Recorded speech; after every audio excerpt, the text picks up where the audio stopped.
Hey everybody, welcome to Less Tech More Nick. I'm DeVante. And this is Eric. And today's guests are actually going to be a couple. We have two friends from the gym that we actually worked with, Jaymie and Slaid. What's up, y'all? How's it going? What's up? Oh, fucking dandy today. Let's take more Nick. Y'all hear what I say? Let's take more Nick for your mother and your brother. We gonna hear from Eric and DeVante. It's strange times and these are strange days, and it's strange people live in strange ways. So expect, let's take more Nick.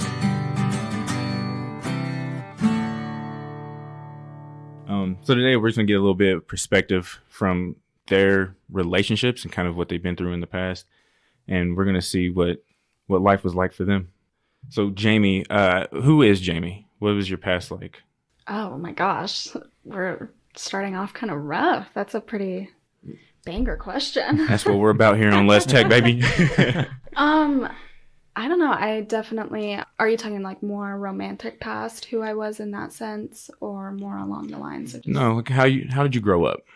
So I grew up in a small mountain town. I would say very hippie, like, very low income family, but we had everything we needed, and that was really all we cared about, and had a lot of love. Gosh, I feel like I don't know who I was back then. Yeah, I was very outdoorsy, still am today. Really enjoyed getting out on the river, hiking. I don't enjoy hiking now.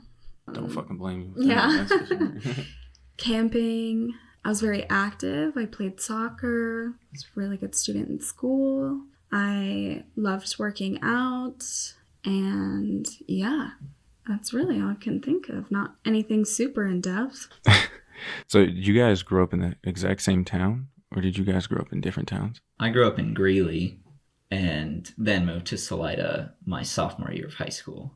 And then you moved to Salida when you were in middle school, right?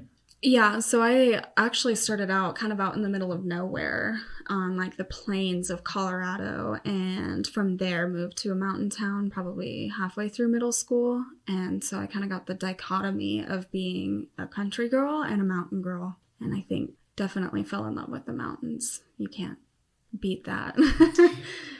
There's no comparison. I think the beach is 10 times nicer than the fucking mountains. Fair. Fucking frostbite or fucking sunburn. Sunburn, thank you. But Slaid moved to that town probably is my sophomore year. Your sophomore year. My freshman year. And yeah, we were always friends through high school. But it was like, nobody really knows what they're doing in high school. So we were like flirtationship on and off. But always stayed friends. Like always thought he was really cool. And so for the viewers, how old are you guys? I'm 23. I'm 24. Okay. So you were born 2000, Jaymie? Yes. And Slaid, you would be 98? Yeah, 98. 98, okay. So you guys met in high school. Mm-hmm. But you didn't start dating till after high school, correct? Right. It was my senior year towards my graduation, basically. And Slaid had been graduated for a year, and he was visiting for break. And then we're like, wow, maybe we love each other still. Okay. So rewind a little bit. When did you guys first get smartphones? I'm curious. So born in 98 and 2000. Do you guys remember when you got your first smartphone? Mine was definitely 2016, because I remember it was like a big deal when I was younger that I had always wanted a cell phone. The Motorola's.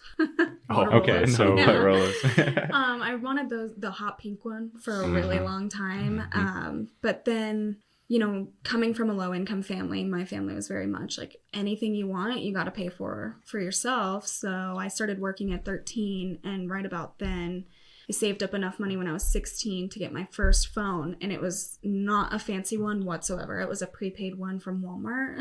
And then I think it was probably later that year that I put as a Christmas gift to myself more towards my very first iPhone, where I had apps and everything. So did you grow up the same way, Slaid? Like low income? Did you have... Well, we started off pretty low income. It was just my mom and me until I was like 7. And then she married my now stepdad. then I have 3 siblings, so it's 4 kids and 2 parents. And we lived it was a pretty nice house. It was big, but it was like a 3-bedroom, 1-bathroom house with 6 people. And so, yeah, it was like tight for a little while. But my dad's job, he just kept getting promotions and stuff. So we kept getting a little more comfortable. And then by the time all my siblings moved out, we were pretty comfortable. Yeah. And then we moved up to Salida. And so when did all of you guys get like smartphones? My parents were super strict about grades. So we couldn't even have a phone if we didn't have good grades. So my siblings probably didn't get phones until like 8th grade or high school. And I don't think those were smartphones. Those were like the ones where you slid up and like had the keyboard. Yeah. But I got my first smartphone. It was like a Nokia like touchscreen phone when I was like 12 or 13. But I had good grades and I had a job, so I bought it myself. So they didn't really have much to say about it. Did you have social media? Did you download social media like immediately when you guys got that? No, I was definitely behind the wagon on social media. I think I had Facebook, but I had always used Facebook on my desktop. And then when I got it on my phone, that's all I had for the longest time. And even when I got Instagram, I think I posted to it like once a month. And I told Slaid, I remember it was like a big deal to me if I would check the timeline of my previous post to ensure that I wasn't posting too close to the other one.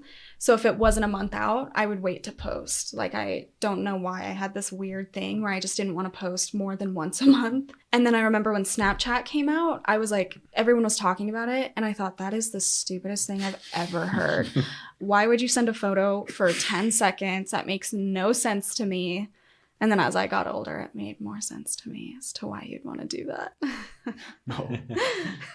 What year did Snapchat actually come out? Was that? That was early. Yeah, 2013. It might have been No about. way. I want to say like 2011. Really? Wow, It could have I been No, I before. don't. 2011. Because the only time I remember seeing it was my sophomore, junior year, which would have been about 2012, 2013. Wow. I had it in I think I had it early. I had it in like 7th grade. Yeah. 7th or 8th grade. You think that's because you're a guy? Well, yeah, probably. But You guys were like, that sounds great. Yeah. No. Well, no, that's interesting because so for you, I'm almost a decade older than you, Jaymie. Yeah. I'm almost a decade older than you.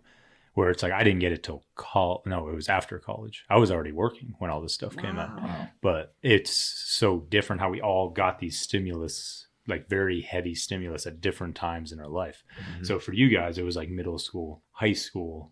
For me, it was literally starting a career. Mm-hmm. And I mean, what a game changer it was for each person, based on their experiences, I mean, it changed everything. It really did. Oh, yeah. How we communicate and obviously how we meet each other. But you guys didn't meet on like a dating app or something. I think most people are meeting that way now. Obviously, knew each other in high school, but then you left, right? And then, but you guys met after you had already left. Yeah, I graduated in 2017. And then I did a semester in Greeley.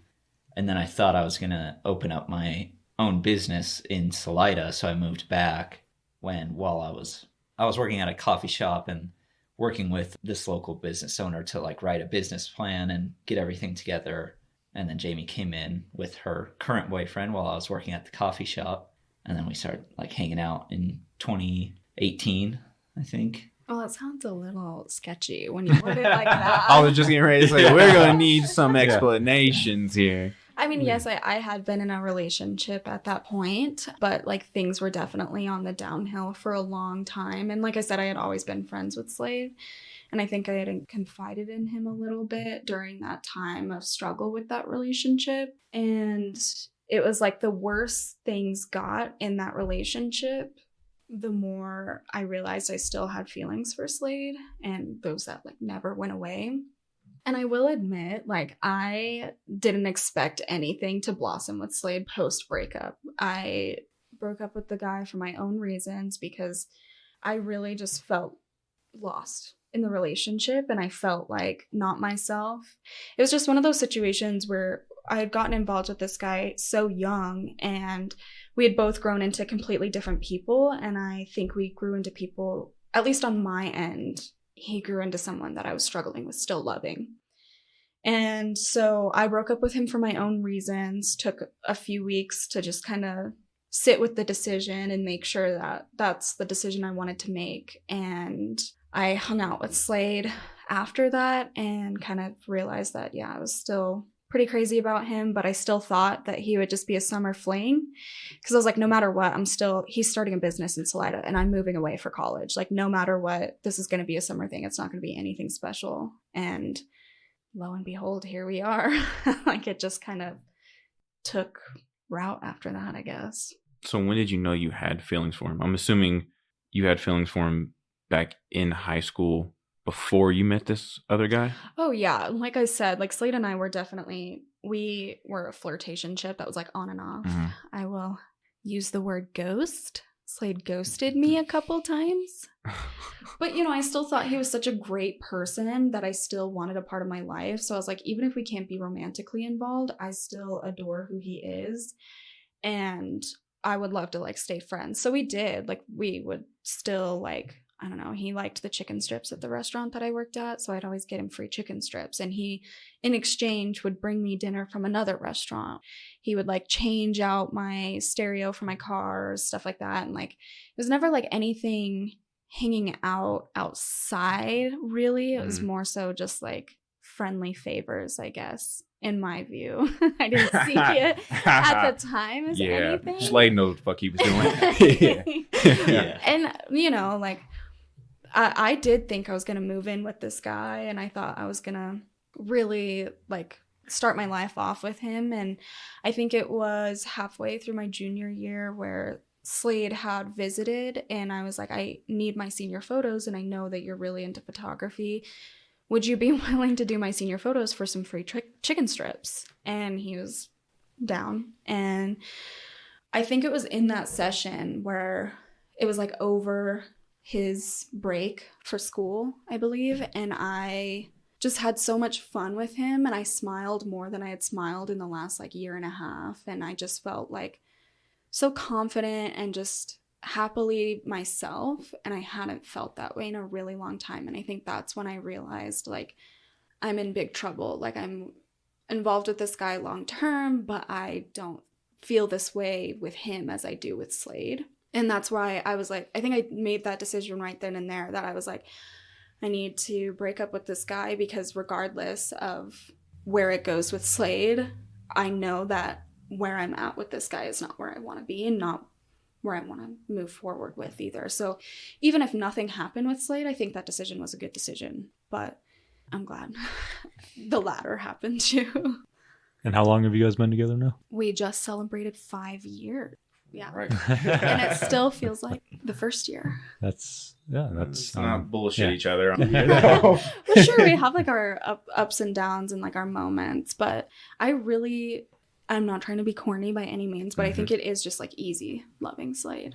I think it's very, like I said, I don't feel like it's complicated. I don't feel like I have to force anything. I don't feel like I have to fight for love or anything. And we definitely have our fair share of problems. Like, I don't want to paint this picture of a perfect relationship, but for the majority of it, I think, yeah, it's pretty more good than bad. Exactly. Yeah. And even our like really, really bad is not even that bad.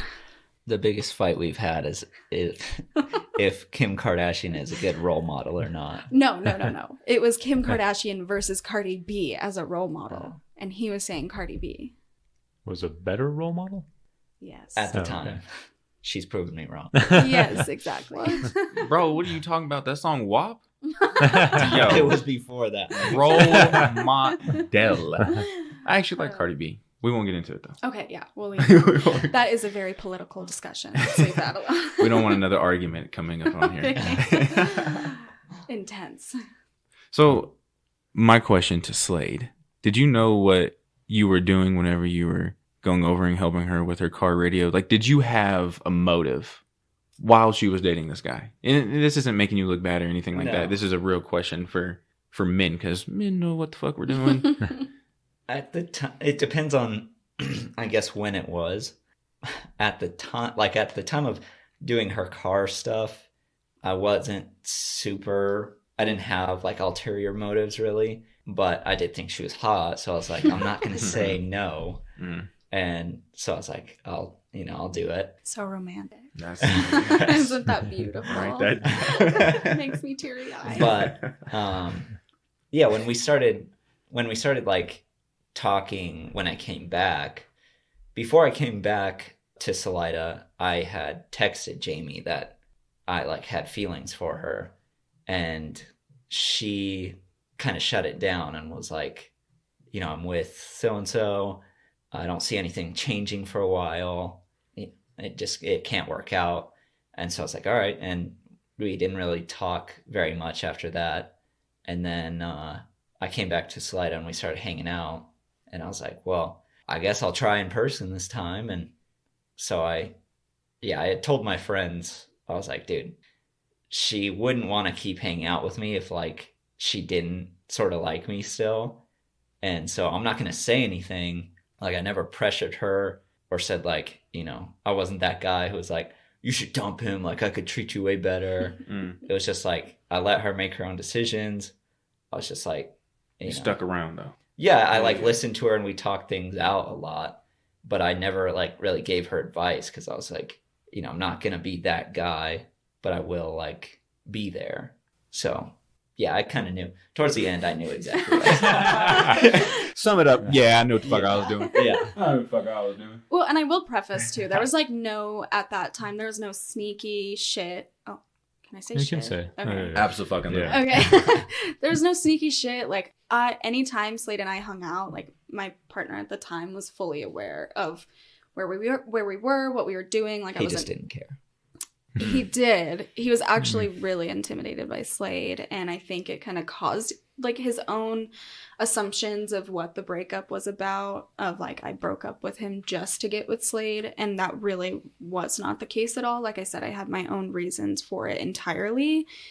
Slaid was just a benefit afterwards. Like, I got really lucky. He made it easy for me though too. Like I'd be like, I'd come by and get chicken strips or whatever, and he's supposed to pick her up, and he forgot to pick her up. Oh. And so he was like 2 hours late. And I was just like, I'm going to use this time to hang out with her and talk to her. Mm-hmm. And I knew things were bad because even before I started hanging out with Slaid, like I would fill my schedule intentionally to not be hanging out with this guy. Like I did not want to see him. Like I'd be like, oh, so we're supposed to hang out tonight, but I'm too busy. And I wasn't trying to be hurtful. I just could recognize that my energy was being drained anytime I spent time with him, and that I wasn't myself, and I just didn't leave the time with him feeling good.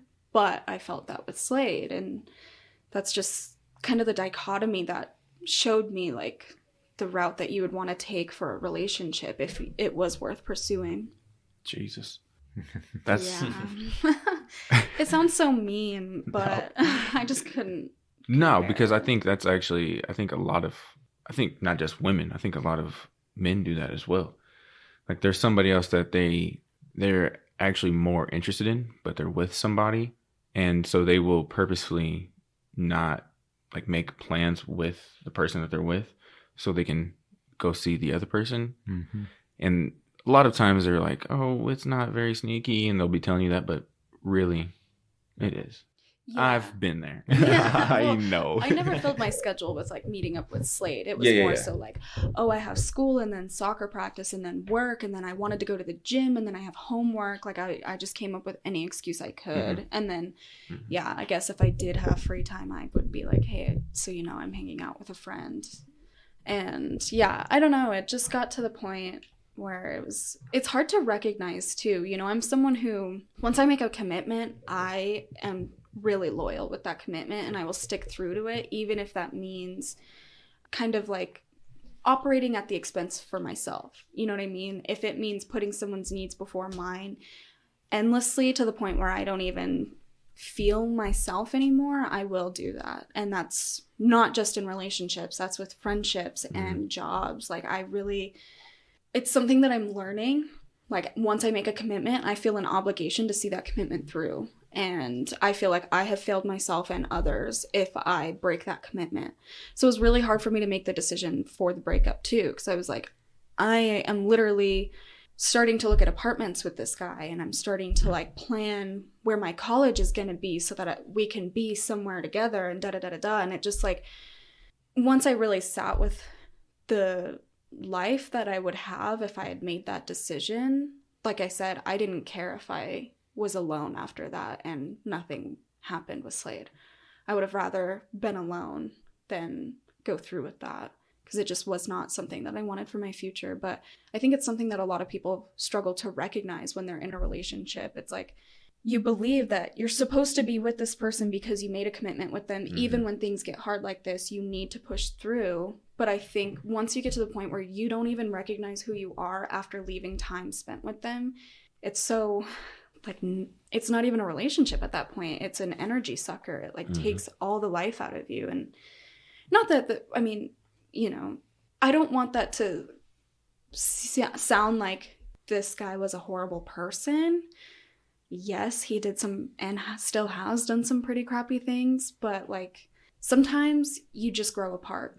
It doesn't mean that I'm a shitty person. It doesn't mean that he's a shitty person. It just happens. You fall out of love. And it's really important, I think, to start recognizing how someone makes you feel, because they say when you are with friends, you really have to take into consideration and recognize how you feel after spending time with those friends. If you feel drained and exhausted and needing to recover after spending time with those friends, you probably need better friends. It's the same with your relationship. If you feel that way around the person all the time, like you're constantly fighting, you're constantly getting drained of energy and you just don't want to deal with it anymore, then I beg to differ that that's toxic. Oh, absolutely. I mean, could you be yourself whenever you were around this guy, or did you always feel like you were like walking on eggshells? It was definitely walking on eggshells, and not even necessarily just eggshells. It was like, I don't even know how to explain it. It was just like I felt so bored with who I was around him. I just didn't feel like my life was very invigorating. And not saying that it was his responsibility to at all make my life invigorating. I just felt like I was starting to sacrifice things that were really important to me to put his needs first. And so, yeah, definitely the eggshells part. Like I just felt I couldn't really, it was just ridiculous. Like if I spilt a freaking cup, it was like the end of the world, you know, if it was around his equipment. So I could probably tell you from a man's point of view, I guess from my point of view, if a guy is getting upset with you over like little shit, they're just as tired with the relationship as you probably are. Oh, and he's probably just having just as much of a difficult time breaking it up as well. So, I mean, you probably did him a favor as well, even though he may act like, I've been there before where I would get upset. I'm a very chill person. I don't get upset about shit. But I started getting upset about little things. I was like, dude, this is not it. But I knew like it was because I wasn't with who I was wanting to be with. Absolutely. Yeah. And I think the thing too is that like, I would like to think that I did him a favor, but I mean, he still tries to like reach out to me and be like, let's run away together. So He said some shit like that? absolutely. Like he literally 5 years later still reaches out. So What kind of fucking Romeo and Juliet shit is that? That shit's over. hopefully he never listens to this. No, fuck you, motherfucker. But yeah, it's like, you know, in my mind, it also like made me realize that I made such a great decision, because I, you know, had a sort of run-in with him recently, and from what I could see, he's like the same exact person. So it really like solidified my decision, because I feel like even though Slaid and I have been together for 5 years, I think we both have been 30 different versions of ourselves in that entire time. I would like to think it's reciprocated, but I've definitely loved every single version of Slaid, and I didn't feel that way before. And so I think that's the thing too, that people think you're not supposed to grow in a relationship. You can only do that by yourself. And with Slaid, I feel like, I've really, it's like enhanced my goals and made it easier to kind of see through who I want to be and everything, and grow into who I want to be, my best self. And whereas the flip side, the duality of of other relationships is like, you can, like I said, become someone you don't even recognize. I hope for the best that he's growing and working on himself, but from what I've seen, it doesn't seem like a lot, which just shows that I made a good decision. Have either one of you used dating apps? So, I've Jaymie, I figured that'd be the case from your story. been on a dating app. Never no. been on a dating app. Okay, No. that's rare. I mean, not again, even Tinder. I've never even downloaded them. I've looked at a friend's Tinder before. So you've seen like from a girl's perspective, kind of. Yeah. You've gone through a girl's Tinder or Bumble. Or Yeah, whatever. yeah. And same thing. Like it doesn't look very, I don't know, intriguing to me personally. It just looks like kind of like TikTok, you know, like an overstimulation of all the options that are out there. So it doesn't seem like something that I personally would want to do, but Even though you have friends that use it, a lot of friends. oh, I've seen. I mean, yeah, I think they do. I'm not 100% sure. I don't ask every friend That's to see fair. their Tinder. that's But fair. one girl has shown me her Tinder and it was interesting. I don't think it's for me, but I think maybe that's because I'm maybe a loser. I'm kind of old school and that's just not how I would want to meet people, but not like judgment to anybody that does meet that way. Yeah. No, it's very interesting. And then Slaid, when you were single, and did you? And when if you did use them, when did you get them or tried them? I had Tinder before I met Jaymie when I was in Greeley, but I never met up with anybody. What did you think of it? Was it like, oh, this is like interesting from a male perspective of like, we all know how men think. It's like, oh shit. Like, and you girls post pictures knowing exactly how men think. It's stimulating. Yeah, it was Like- interesting. I think at that point I knew enough girls to where I wasn't like using Tinder, Slaid used to be a total heartbreaker. but I knew enough people in like real life that I never actually met up with someone from Tinder. But you did like swipe through and you're like, oh, I mean, Yeah. it was kind of entertainment for you. You didn't really want to hook up. Like, Yeah, it was. Well, I was in Greeley, so yeah, but you can set the parameter to Cheyenne, Fort Collins. Yeah, you can go anywhere. yeah.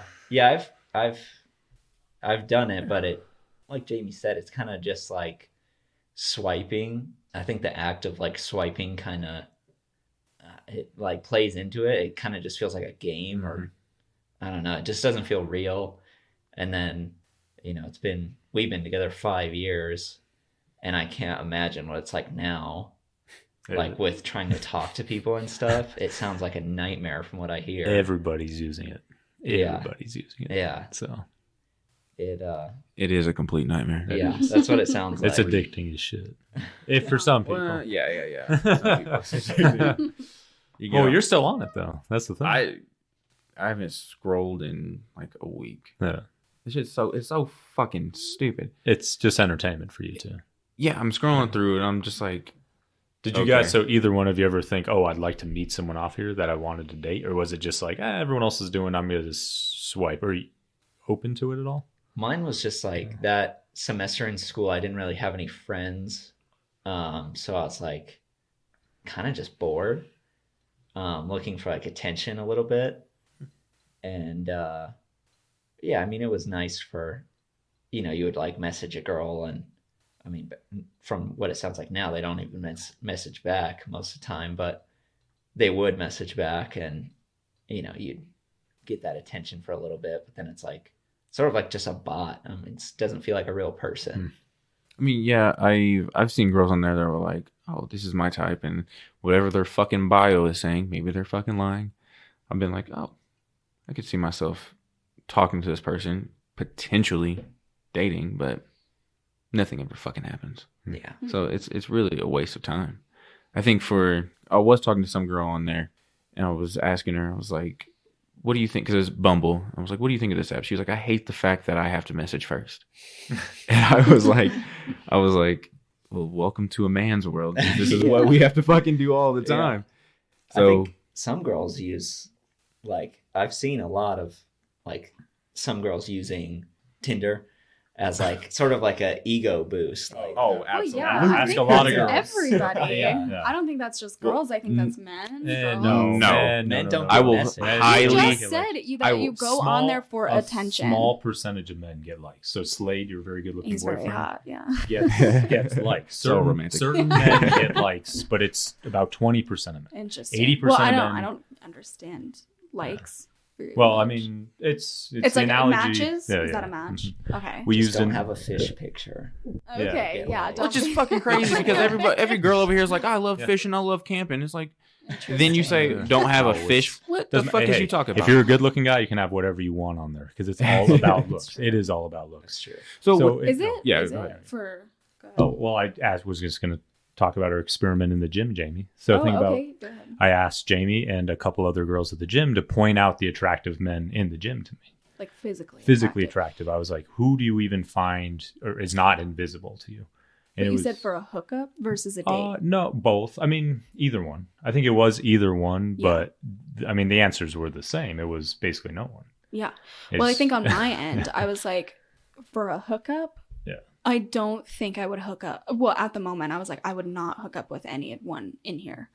But for a date, if they were nice and came up to me and were polite and were like, could I take you out? I would be more inclined to say yes to a date than a hookup. Very few men that you would even find physically attractive. Like as a percentage. Yes, but I will say that's because I'm biased. Like I found someone that I'm like so... like not to sound corny, but I'm like madly in love, you know? So to me, no other guy compares. Maybe if I were single, it would be different. But since I have such an enriching relationship with someone whose mind I find attractive, whose body I find attractive, whose face I find attractive, whose hobbies I find attractive, his lifestyle. Big toe is attractive. His toes. You know what I mean? Like, there's not one thing about Slaid that I don't find attractive. So I think because of that, to me, in the most, I guess, kind way possible, it makes every other guy almost non-existent. Yeah. But do you remember what the two single girls that were with said? They said the same. Everyone in there were basically no hookups or no relationship. Every man in this gym, and it's a big gym that we go to. I mean, there's always at least... 60 to 80 people in there probably? Mm-hmm. Yeah, on a slower day. On a slow day. And that was a pretty busy afternoon, so it was probably closer to 100 people. Mm-hmm. And about 50-50 men and women, let's say. That means like 50 men were literally completely invisible to 3 women. But do you remember your answer? Oh, I mean, we know a man's answer. We know that. Yeah. He was like, probably 50 of the women. 50% of the women. That's realistic, though. Yeah, uh-huh. That's what I mean. Like women, you're just not gonna. You guys get so much attention. Yeah. You're not gonna pay attention to all these other random guys. But like men, we are fucking very visual oriented. Yeah. That's very interesting. I mean, I will say, this is something that I'm starting. I guess I am starting to be more aware in myself. Like I have a big ego, maybe too, and like I do like to be sought after. Like I don't always like to initiate everything. Of course. I think that's just kind of in us. Like women like to be, this sounds awful. Women like to be hunted. Men like to do the hunting. Like it's like divine feminine. Make me feel desired, and I enjoy going after a woman. You do. Do you all feel that way? Yeah. Well, yeah, and it's purely biology of you. The answer is yes. All right, we're gonna answer. He was out here fixing your fucking car. Why you with another motherfucker? Of course he likes it. So I would hope so. No, it's a real feeling. It's like the chase, you know. Exactly. But that's also like, what is it? I attract, don't chase. And that's always kind of been my mantra. I don't ever like to force anything. And, that's, because we have competing mating strategies. Yeah. I think a lot of this, the sexual dynamics is to help explain to both parties how it's literally the polar opposite. Yeah. So like, again, all those men were invisible. And then we talked about me and I said, okay, well, I'd sleep with maybe 50% of the women in here and I would date. Then it dropped down to like 10 to 15%, something like that. But that's a high number. Yeah. That's like, 5 to 10 potentially dating, sleep with 25 compared to 0. It was zeros across the board, guys. Yeah. It's fucking brutal out here, all right? Well, I'll be honest with you. Like the amount of women that come in that I would sleep with pretty fucking high. Oh yeah. The ones that I would find as wifey material, Yeah. extremely Then fucking it goes low. low. Extremely It goes a fucking lot low. lower Yeah. for a guy. Do you think that's like with the demographic of where we live and the women that we have here, or I think it would be the exact same way anywhere I went. anywhere? Yeah. Yeah, Mhm. finding someone for a man to turn into a wife Mhm. is extremely hard because like And it's harder now than ever. yeah, because we don't want someone with a huge fucking ego. We don't. Sure. We as men don't care But you about want how much. confidence. You don't want someone who's like insecure and No, needing your not approval someone and that's everything. insecure, but Someone someone who's that confident in who they are. yeah, but that has had so much attention. I mean, that's one of the biggest things Mm. about because you haven't been on a dating app. If we downloaded you a dating app right now, you would get more likes than all three of us Oh, combined in an hour. in Her 1 hour. DMs. Yeah. Are In it. already blonde. Oh, Well, that's what I mean. No. Okay, so no, yeah, he's see? probably absolutely correct. Yeah. Oh. They're blowing up, but they're literally all getting left on red, so they look stupid. Right, Yeah. but you're still getting all those Up DMs lit. though, and Oh, you're right. not. Mhm. There's you and millions of other women out there. How many DMs do you fucking have, dude? I haven't gotten a DM. Such a lie. I feel like girls are a little more sneaky after going after guys in a relationship. We've had our experience with that, where they'll like they'll befriend me and like be like on the down low, almost like If they I'm know, gonna but they keep probably already know watching. him, right? They already know him. It's not visual. If they don't know Sure. Slaid, they're not dropping him. that's There's not no true. girl that's There's deep. been a couple of girls that That have have like, seen DM. him in A couple. gym. Could you put them on? Could you count them on a fucking hand? like Yes. random girls that Exactly. have DM'd you. Could you Yes. count them on all of your fucking toes and fingers combined? the guys? The Yeah. guys? Yes. Probably not. I think I could. I don't have this stuff, but I've seen it now. It's like, hard to holy like put shit. it into numbers because, like I said, Yeah. they really just get ignored. Like Well, I think a lot of most girls are ignoring Absolutely. most men. Now, mine this is because online I'm in or a very real life. happy relationship. Yeah. Right. You know, I think it would be the same for those guys if I were single too. Though that's the thing is like a lot of these guys that do message No, me I while think I'm in a that's what they're saying. relationship. Yeah. Yeah. Okay, fair. Well, and that's Fair. no, and honestly, most girls. I'm not trying to be brutal about it, but I would say even some of the most laissez-faire girls that we know are every guy that's DMing them, and these girls they're sleeping around a lot. They are ignoring all of them. You know, it's usually at a party. You have to generally get to know someone to some degree. Now, I get if you're a celebrity or an athlete, those guys they're slamming everything right now sure. with the internet. But besides that, again, 99% of men I would say through that are being ignored completely. Absolutely. 100%. Well, So- do you think it would be the same if you were to reach out to a woman in person? I think she has less of a chance to be like, no, get away from me. It's a high possibility that you have a better odds. Oh, in for person sure. all day. You have For a sure. million Maybe times women better. are But- getting tired of getting sought after through media. But this is social media. some of the problem is that there's very few guys actually going out and doing shit in person. Yeah. Because they have that fear of rejection. Because Sure. and there's also a lot of women, I've seen it from the gym, who've come up and they're like, "Oh, this guy was creepy." And I was like, "What did he do?" "Oh, he just came up and like asked me for my." I was like, "What was creepy about that?" I've Yeah, had I've never had that I've had that experience. instance. Yeah. And Yeah. a lot of guys are afraid to be creeps to Yeah. women. Like we're trying not to be creepy. So we start second guessing ourselves when we're going up to wanting to talk to a woman. It's like, "Oh, I want to go up and talk to her." You walk up and you're like, I'm feeling like I'm going to be a creep. I don't want her to see me that way. Sure, Yeah. So what I'm going to do? I'm probably going to slide in the DM or just never talk to her. Yeah. Yeah. I guess that makes sense. I mean, you see a lot of these memes now for like, you sent me a video the other day and it was this guy and this girl was walking on the Stairmaster and he just glanced over and then he just kept walking and he's seen her camera there that he got caught.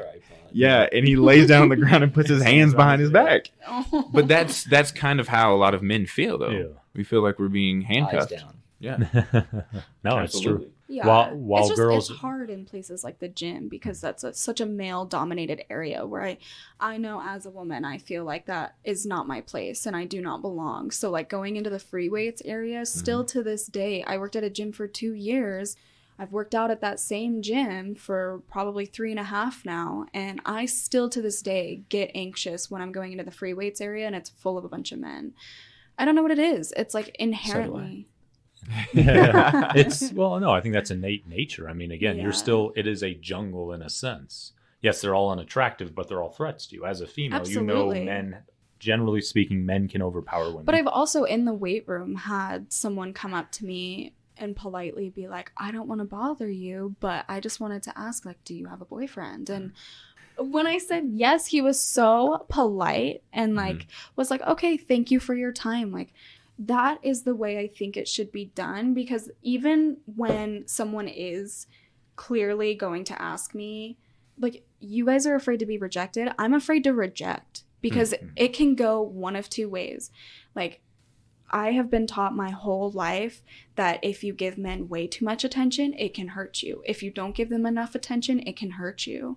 And rejection is such a scary dichotomy, because on one end, you can be blunt and be like, no, I'm not interested. They can take that wrong and they can go berserk on it. Or you can be polite and they see that as, oh, the door's halfway open, so why don't I just shove it open? You know, so it's really not easy for girls, at least in person, to reject men. I think it is a little easier to leave guys on red when it's on social media, because even sometimes then I'm like, what if this guy like freaking sees on my Snapchat story that I'm at a certain cafe and then he comes and follows me? You know what I mean? Like, that is something that is constantly going through my head. And I know that I'm not the only woman that feels that way. Yeah. I know that every man is definitely not like that. But as a woman, I have been conditioned to, for the safety of myself, it's better to believe that every man is like that. Because, I mean, I listen to true crime, I watch true crime, so this might be... Better quit doing that shit. I know. It makes me a little paranoid, but, like, literally, I've seen things where, like, this one woman, men would come into work and they would be super friendly, and there was this one guy, she had no threat to... She felt not threatened by him at all, and then she was in the dark leaving her job late at night, and he approached her all friendly-like, and she thought he was just friendly, and then he just socked her and knocked her out, like, socked her in the face, and... I'm someone who would definitely fall for that. Like, I see so many men coming in through the gym all day, every day. And to me, they are just like friendly faces that pass through. And so if they approached me in a dark parking lot, I wouldn't really think anything of it. And then that would get me in trouble. Yeah. So we've been like kind of forced to believe that, yeah, even if he is really nice, you can't trust him. That's cool, because I've never had that. As men, we don't have to think about that perspective of, oh, if we tell him no, this motherfucker could still go crazy and he's going to overpower me and do some crazy shit, which is why I like to have women on here to give that different perspective, because 3 dudes aren't going to fucking know that. No. Yeah. You know? Yeah, you had that instance at the gym where that guy was... Yeah. Coming in. Yeah. He came in every single night and he would like sit in his car and watch until I was like by myself. And then he would come in to talk to me. And, you know, like in the moment, I was like, am I exaggerating this right now? Is this just a guy trying to shoot his shot and I'm being like an egotistical bitch, you know? Like, I don't want to think of myself like that, but in the moment, it was just something was sitting with me so wrong. And then when he kept returning, that's when I was like, I feel so unsafe, because, you know, that's when I was working late nights. So I would be at the gym by myself until late at night. And I was like, what's stopping him? I could be bent over cleaning equipment. What's stopping him from catching me off guard while I'm cleaning some equipment or something? So just like stuff like that, it is really hard, but I know it's hard on both sides, you know. Slaid had a good representation he told me about that helped him like realize how women feel going out and about. It was, I guess, like a boyfriend had been like carrying a large sum of cash in his pocket. And when he got home, he was like, I felt like everybody knew that cash was in my pocket and they were watching me and they were coming for that cash in my pocket. And his girlfriend was like, that's how women feel all the time. And it really opened his eyes. And it's true. Like it's like someone knows what you have. They want it. They're coming after it. And it doesn't matter what you do to prepare. They're going to get it. Yeah. No, that's a good way to view it, honestly. Yeah. It's terrifying. So, Not to really bring it down. That does help put it in perspective for men, though, for women, because it would be like carrying around with like just hundreds hanging out of your pocket. Yeah. That's what it's like. Absolutely. Honestly. I mean, that's the whole point of kind of what we do, is to get different perspectives, because we have no idea what the fuck it's like to be a woman. No. And you guys don't know what it's like to be a man. So we give you That's our the thing. perspective. I know I do sympathize with the fact that it does suck that you inherently right off the bat feel like you're untrustworthy and creepy. Oh yeah. Oh, You know? absolutely.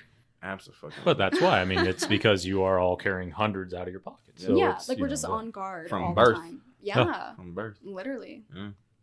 So what would you say for a man who doesn't know the woman? Because like Slaid already knew you. You guys knew each other.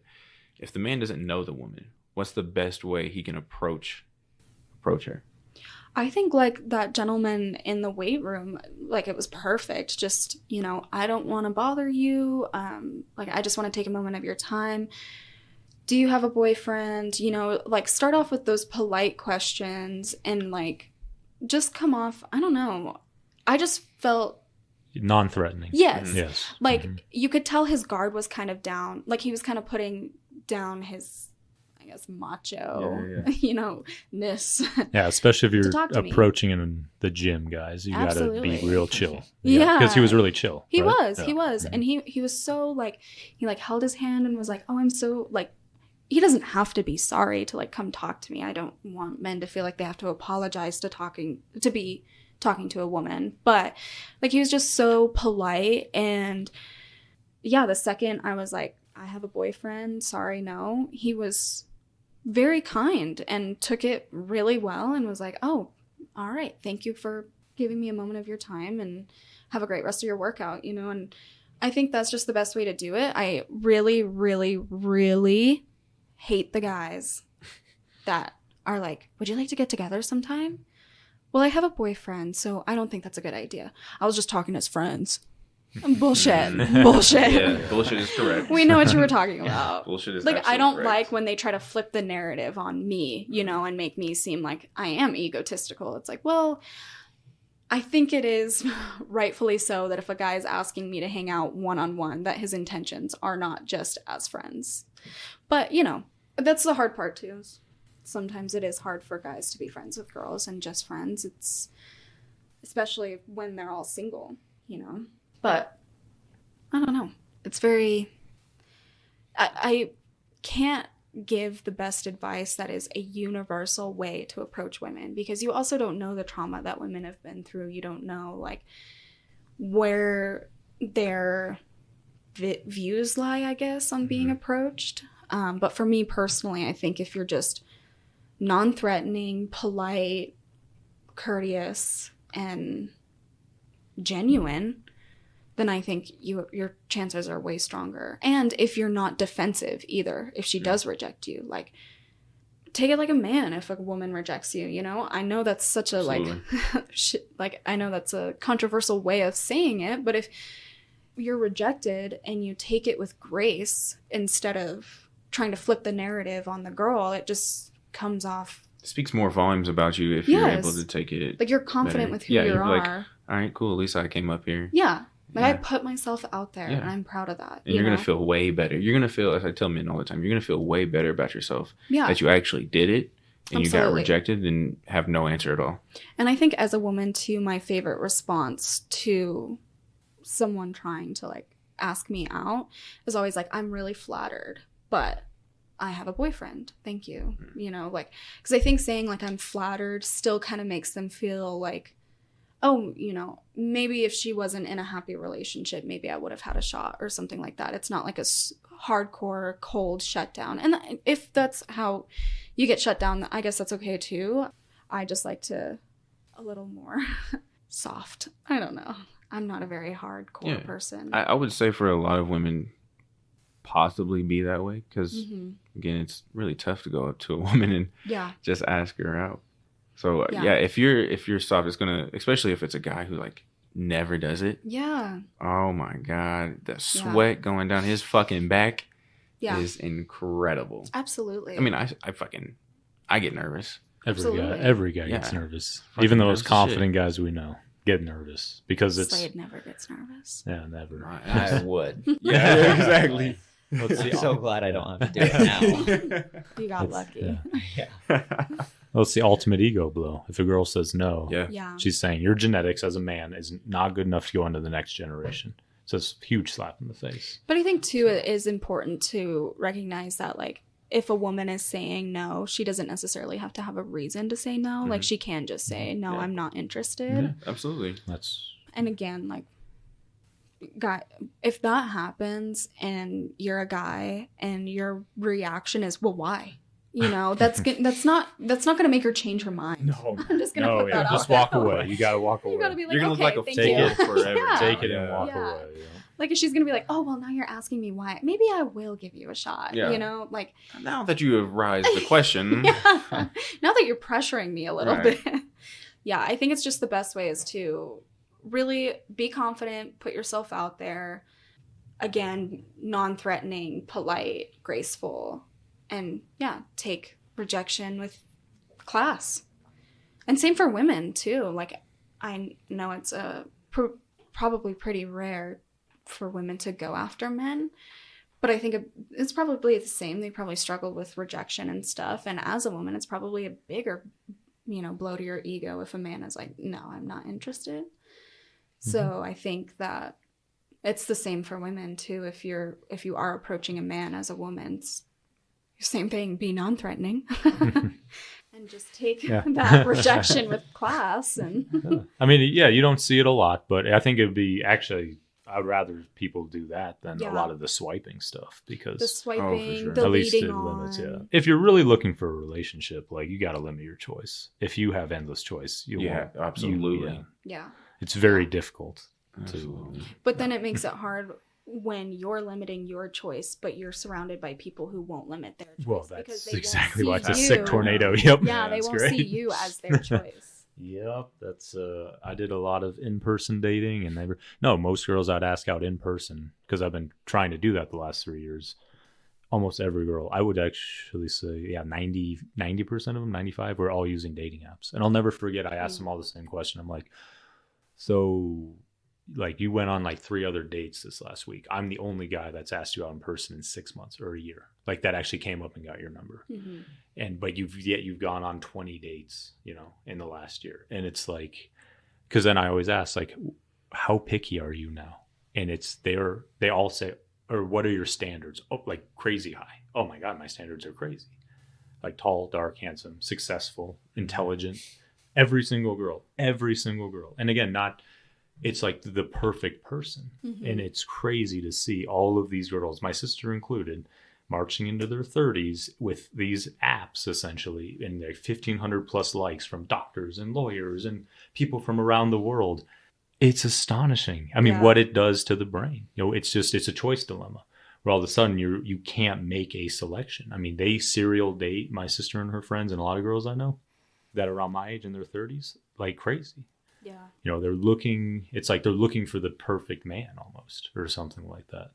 And then also, like, oh, well, my rights and my freedoms and my privileges are worth more than actually committing to a guy. So, and again, guys are doing it too. I'm not one to talk over here, but But I haven't really seen the dating realm, I guess, for obviously since high school. So I'm not really someone to touch on it. But you have friends, right? Exactly, yeah. What And do you I've see from seen what they've gone through in terms of dating right now. And I don't know if it's the demographic of where we are and it being a college town and us getting like, or having mainly like the frat guys that just want to like party and enjoy themselves. But seeing what they've gone through, I would be really, really, really closed off if I were a single woman. And like, I don't want to sound conceited and, again, egotistical, but I have put a lot of work into myself, and I still am. And I'm working so hard to be the best for myself and for my partner. And if I were single, not just any guy could come in and disturb my peace or take my energy. Seeing what they've gone through, the pickings are slim. It's really hard to find. Maybe it's something on their end too. I recognize there's accountability on both sides, but at the same time, it's like you can have high standards, But like you said, if you're looking for a good relationship with someone that is enriching to be with, you're not going to find it on one of those apps, I don't think. And I don't think you're going to find that at the bars either. It's, again, attract, don't chase. It's going to align with you as you're focusing and putting all the energy into yourself. If I were single right now, I would still be putting all of my time and energy into myself, being the best I can, taking a lot of self-care actions, doing things that I love that feel enriching to me. And if someone comes and aligns with that, that's awesome. And I would be open to receiving that. Mm-hmm. But if not, I wouldn't be concerned with forcing it. I don't know, again, what the dating realm is like. I don't know if that's how a lot of women see it these days. But yeah, I think maybe in our area, just pickings are slim for those ladies that I know. I think it's for men too. I think it's definitely a dichotomy of both sides. I mean, the amount of women that I've met that I actually take like serious as far as dating is probably zero right now, and have really in-depth conversations. Most of them have zero depth to them. It's interesting. I was having a conversation with somebody the other day, texting them, and I was asking questions, and they just were not. They just kind of wanted like surface level questions, and I was just like, I'm gonna be honest with you, I kind of ghosted because like it's not enjoyable for me. Mm-hmm. Like, because right now I'm not looking to date. Mm-hmm. I'm giving people chances, and I'm really just focusing on myself. Yeah, sure. So if something comes along, like you said, sure. But right now I'm not. If you're not meeting what I need, because I've been dating somebody for 4.5 years, and it's the first time I'm single in that long, I'm not worried about it at all. You have to. Not meeting me where I'm at. If you're not out here trying to have, I hate small talk. I am the worst at small talk. Yeah. Okay. So I hate having it.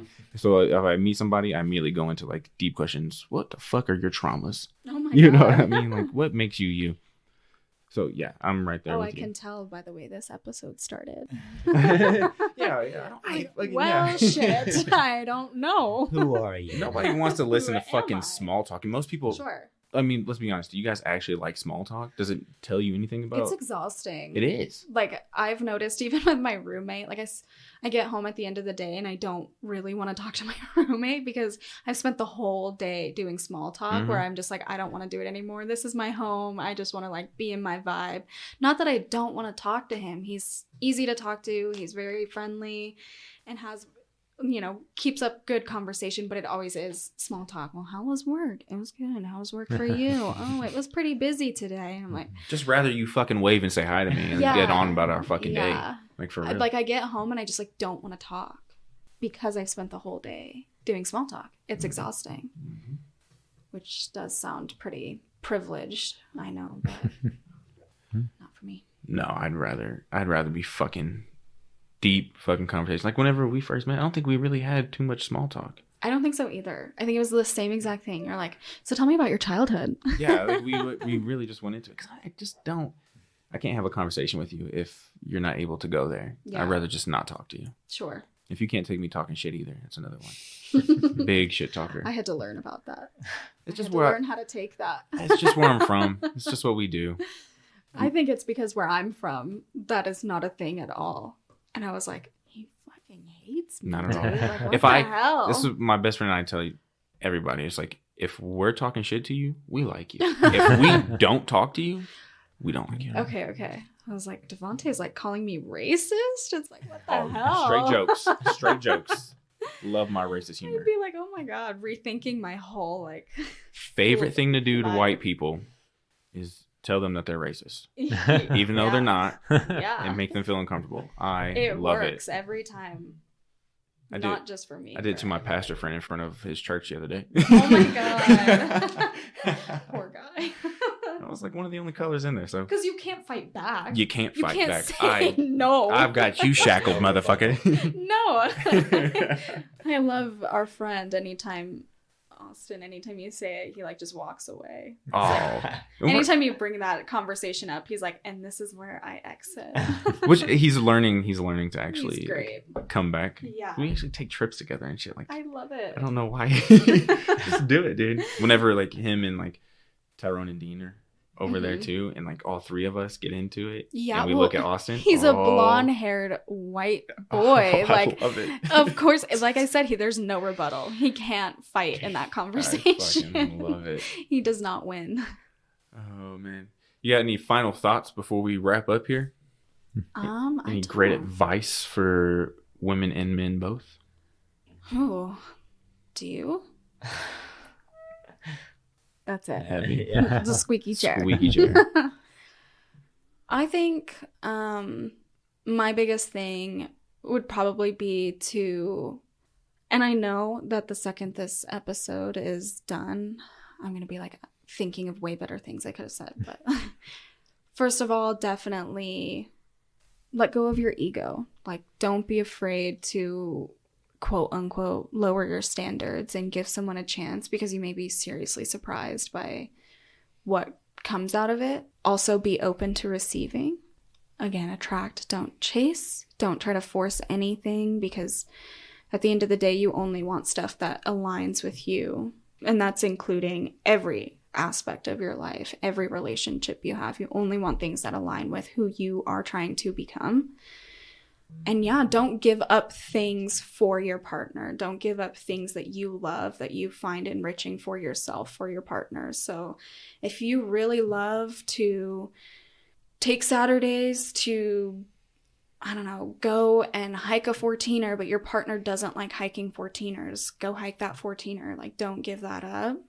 Definitely be confident in who you are and love, love, love. I would say for both men and women to actually realize that men, we have no idea what it's like to be a woman, and women have no idea what it's like to be a man. Absolutely. And have the conversation. Don't have an argument. No, I don't think anyone's trying to attack anybody. No. I think we're all just trying to really understand each other. Everyone's trying to get their point across. Yeah. And they're doing it in a very piss poor way. So I think really trying to listen to the other person, because you gave us some stuff that I never would have even thought of, because I'm not a woman. I don't have to think about those And things. same here. Like, I'm not a man, so. Exactly. So let's just have the conversation. Stop having arguments and being super combative. We're all different. Let's just talk about it. Yeah. I like that. We're all different. Let's just talk about it. Damn right. We're all different. I'm going to get that Should be shit the name of the tatted. title. That's tatted on my left ass cheek from here on out. Yeah. I like exit gracefully, heal and grow, don't look back. That is my mantra. Yeah. Yeah. Well, seriously, guys, thanks for coming on, Thanks to for me having and us. little DeVante's, Gathering. project. Yeah. Yeah. Gathering. Or, It's fun. well, it's all our alternatives to, going to the bars and drinking, which is important for me to not do anymore, because I'm a 32, almost 33-year-old man now. Let us forget. So. But live your best life. Don't be Yeah, ashamed. well, yeah, no, I needed to. You've lived, yeah, you've lived about lived 5 my best lives, life, motherfucker. I'm like that cat with 9 lives, you know. Shit, I know. You're on your last So, one. So you no, better be I'm smart. on the last life now. So no, it's interesting to see how everyone's experience with technology is very different. Yeah, We all absolutely. use it every day, and can we be mindful about it? Like you said, be able to let go of certain aspects of whatever you're consuming on there. Do you really need to be consuming that much? Or it's like, oh wow, this is really driving my ego, or this is making me depressed. It's like, maybe you should just stop doing it. I think what everyone needs to be thinking of, whether you're single or in a relationship. Yeah. So, Being conscious, being self-aware. That's really what it is. Well, thanks again for coming on, y'all. Yeah. Thanks for listening as well. This has been Less Tech, More Neck. I'm DeVante. and this is Eric. Till next week. Let's take more neck. Y'all hear what I say? Let's take more neck for your mother and your brother. We gon' hear from Eric and DeVante. It's strange times and these are strange days, and it's strange people living strange ways. So expect let's take more neck.